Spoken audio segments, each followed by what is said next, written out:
Uttar Pradesh power corporation के कर्मचारी हैं, लगातार 162 दिनों से धरना प्रदर्शन कर रहे हैं और अपने विभाग में समायोजन की मांग को लेकर लगातार लड़ाई लड़ रहे हैं, लेकिन अभी तक इनकी मांगें पूरी नहीं की गई हैं। तमाम तरीके से आप लोगों ने कोशिश भी की, ऊर्जा मंत्री से बात भी की, लेकिन अभी तक कोई बात बनी नहीं है।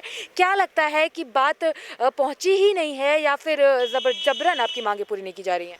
मैडम, जैसा कि आज धरने का 162वां दिन है और जब हमारे धरने को 160 दिन हम लोग, जैसा कि आप लोग आपके चैनल के माध्यम से लगातार आवाज़ भी उठती रही है, आप उठाते भी रहे हैं, और 160 दिन हमारे पूरे होने के बाद में हमको जब नहीं सुना गया तो हम लोगों ने आखिर मथुरा में, हम राधा वैली पर ऊर्जा मंत्री से आज तक 15 से 20 बार मिले हैं। 15 से 20 बार ही हम लोग सचिवालय मिले हैं, शक्ति भवन मिले हैं, जो है शासन में मिले हैं, हर जगह उनसे मिले हैं। पत्राचार के माध्यम से उनसे कहा गया है, मीडिया के माध्यम से उनसे कहा गया है, लेकिन जब हमारी 160 दिन इको गार्डन में बैठने के बावजूद भी सुनवाई नहीं हुई है, तो उसके बाद में हम लोगों ने आखिरकार ऊर्जा मंत्री के आवास पर ही मिलने का फैसला लिया था। इस वजह से हम लोग जो है 30 से 40 लोग वहां ऊर्जा मंत्री के आवास पर 25 दिसंबर को हम लोग वहां मथुरा में गए थे।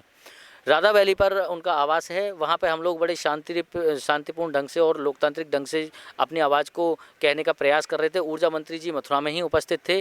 जैसे ही हम लोग वहाँ बैठे, लेकिन हमें ऐसा नहीं पता था कि हमारे साथ में इतना बुरा घटित हो जाएगा। हम जैसे ही वहाँ उनके आवास पर बैठे तो तुरंत उनके द्वारा जो है हमारी कोई भी परेशानी को नहीं सुना गया, किसी भी मांग को नहीं सुना गया। तुरंत उठा के जो है 3 गाड़ियाँ पुलिस की बुला ली। इतनी पुलिस द्वारा गुंडाई की गई कि उसमें जो है जमकर लाठीचार्ज हुआ। मेरे गले को स्वयं जो है मेरे गले को दबाकर मुझे मारने की कोशिश की गई और मेरी आंख पे इतनी भयंकर चोट लगी है, आप दिखा सकता हूं मैं कि आंख में मेरी में अभी तक जो है लाल निशान पड़े हुए हैं और मेरे पे इतनी तेज घुसा मारा गया कि आंख पूरी काली पड़ गई।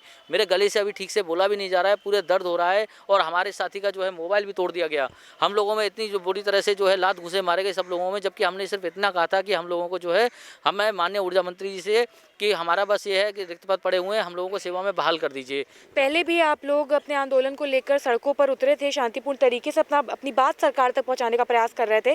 तब भी आप लोगों ने बताया था कि आप लोगों के साथ बर्बरता की गई है, आपके काफ़ी साथियों को चोट भी आई थी। तो जब आप लोग मथुरा गए ऊर्जा मंत्री के आवास को घेरने के लिए, तो क्या आप लोग ये उम्मीद नहीं कर रहे थे कि आपके साथ फिर से बर्बरता हो सकती है? नहीं मैम, सोच रहे थे कि भाई राधा वैली उनका निवास स्थान है, यहाँ पे आराम से वो बात को सुनेंगे। अगर नहीं सुनेंगे तो कम से कम ये कह देंगे कि लखनऊ में मिलो, लखनऊ में हम आपकी बात सुनेंगे, या कुछ भी मतलब ऐसा कुछ आश्वासन देंगे।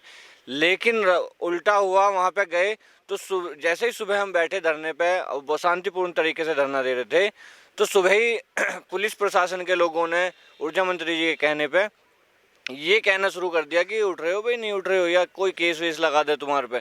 तो इस तरीके की धमकी देने लगे, कहने लगे प्यार से चले जाओगे या कुछ करना पड़ेगा। तो सुबह से मतलब उकसाना शुरू करा, सुबह से उठाने की बातें शुरू कर दी कि भाई चले जाओ, यहाँ से चले जाओ।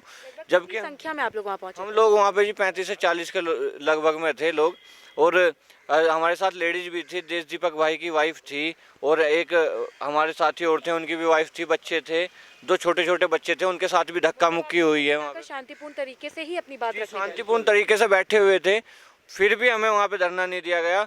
और अगर हमने मान लिया उन्होंने हमें कुछ कहा तो उसका अगर हमने नॉर्मल तरीके से जवाब दिया तो कि तू ज़्यादा बोल रहा है, तू ज़्यादा नेता बनना है, कह के जो है हमें वहाँ से खदेड़ा गया, चांटे मारे गए। नेपाल सिंह को चांटे मारे गए, मेरा मोबाइल छीना गया, वीडियो बनाने के दौरान तोड़ा गया मेरा मोबाइल। इन भाई की गर्दन यहाँ से पकड़ी गई है, मेरे पास जो है फ़ोटो भी हैं।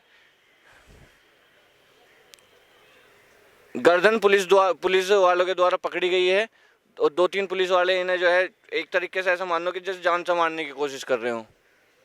ये सब हुआ है जी। बहुत ये अति संवेदनहीन मंत्री हैं हमारे ऊर्जा मंत्री जी। और अगर ये बात अगर वहाँ पे ये सब कांड हुआ है, मीडिया भी आई थी, तो ये खबर अवश्य मुख्यमंत्री तक भी पहुँची होगी।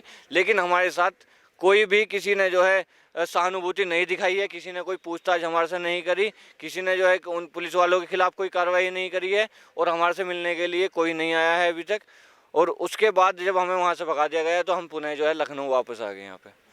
क्या कहेंगे? बताया जा रहा है कि आपको भी चोटें आई थी, आपके साथ भी बर्बरता की गई है, क्या कहेंगे इस पर? नहीं, बड़ा दुर्भाग्य की बात है कि जो है मतलब माननीय ऊर्जा मंत्री के आवास पर हम मिलने के लिए गए और अपनी बात को रखने के लिए गए, और हमारे साथ जो बदतमीजी हुई वो असहनीय थी। मतलब ये समझ लीजिए कि हमारे जो साथी गण थे उनकी वाइफ वगैरह बच्चे भी आए थे।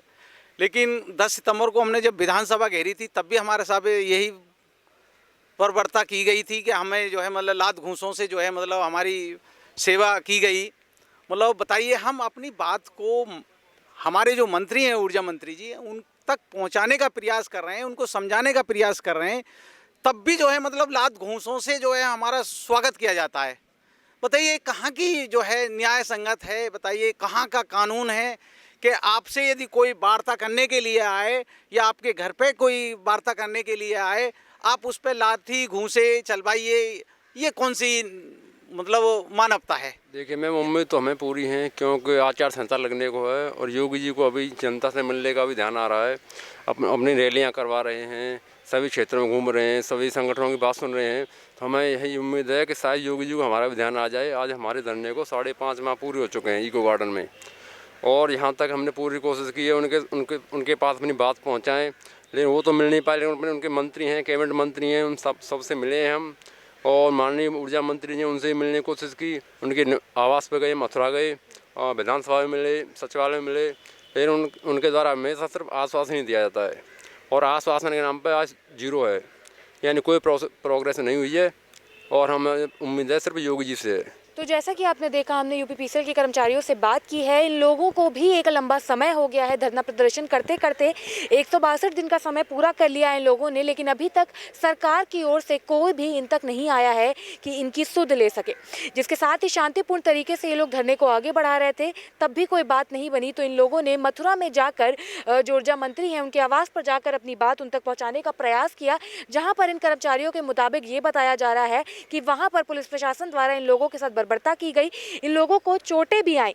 जिसके बाद अब इन लोगों ने ये तय कर लिया है कि शांतिपूर्ण तरीके से प्रदर्शन करने का अगर ये नतीजा मिल रहा है तो ये लोग भी अब यहाँ से कहीं नहीं जाने वाले हैं। आप देख सकते हैं कि यही इको गार्डन में इन लोगों ने एक टेंट बना लिया है, और इन लोगों ने ये फैसला कर लिया है कि जब तक इनकी मांगे पूरी नहीं होती हैं, ये लोग अभी तक तो दिन भर यहाँ पर रह के अपनी बात सरकार तक पहुँचाते थे, लेकिन अब ये लोग इस खुले आसमान के नीचे यहीं पर रहेंगे और अपना जी जान लगा देंगे। क्योंकि अब चुनाव भी काफ़ी ज़्यादा करीब है, आचार संहिता भी लगने वाली है। तो इन लोगों ने ये साफ कर दिया है कि जब तक समय बचा है तब तक ये अपनी कोशिश करते रहेंगे और अपने समायोजन की मांग सरकार से करते रहेंगे। फिलहाल के लिए इतना ही। कैमरा पर्सन अभय के साथ मैं शिवांगी, JMD खबर, लखनऊ।